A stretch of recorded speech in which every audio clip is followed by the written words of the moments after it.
বৃন্দ আমাদের মাঝে এসেছেন, আমাদের অন্যান্য শিক্ষক বৃন্দ এসেছেন, উপজেলা প্রশাসনের কর্মকর্তা বৃন্দ রয়েছেন।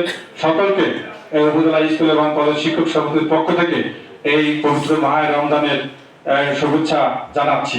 আমরা যেন আসলে ভবিষ্যতে সুন্দরভাবে পবিত্র আমার জন্য মাগফিরাত কামনার জন্য আমরা দোয়া করবো।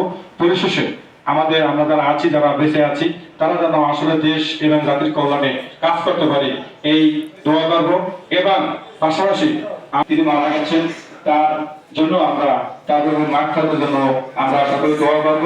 তাই আমি সকলকে ধন্যবাদ জানাই সমাজের পক্ষ থেকে যে আমার দোয়া আমাদের মানবে সকলের আত্মার মাগফিরাত কামনা করব।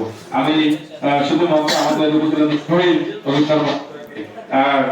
এই ইফতার এবং দোয়াতে কিছু বলার জন্য বিনীত আহ্বান জানাচ্ছি।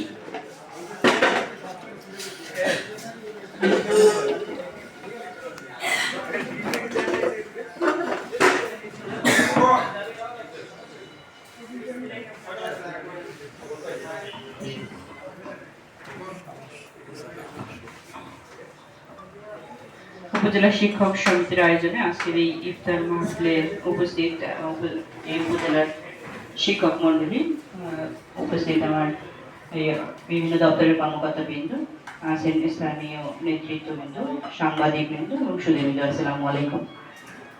আসলে আমরা আগে থেকেই আমি বলেছিলাম যে আমাদের ইফতার যে মাহফিলটা হবে সেখানে বক্তব্য আমরা শুনবো না আর কি। আমি বলেছি যে আমরা আপনাদের যদি বক্তব্য হয় তাহলে আসলে ইফতার মাহফিলের মাহাত্ম্য অনেকটা আমার কাছে মনে হয় যে কমে যায়, কারণ বক্তব্য শুনতে শুনতে আমরা আসলে রমজান